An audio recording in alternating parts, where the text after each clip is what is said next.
Kosningar til stúdentaráðs hafa verið boðaðar þann 24. og 25. mars.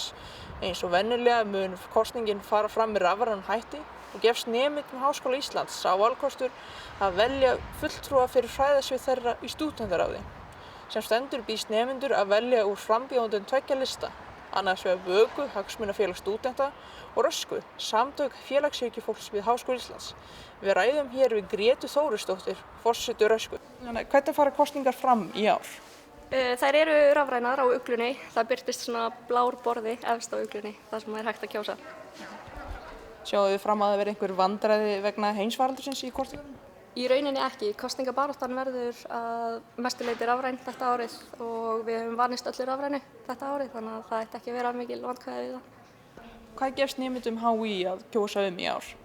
Það er kosið 17 fulltrúa í stúdentaráði og nemendur kjósa af sínu sviði, af framboðslistum. Og hvers vegna ættu þeir að nýta kosningaréttinn sinn? Það er að sjálfsögðu mikilvægt að hafa öfluga stúdenta í forsvari og að nýta kosningaréttinn. Rauði þráðurinn í stefnu Rösku er jafnrétti allra til náms og jafnréttismál eru því ofarlega í huga ásamt lánasjóðsmálum og fjárhagslegu öryggi stúdenta og umhverfismálum og framtíð háskólasvæðisins, geðheilbrigðismál og húsnæðismál.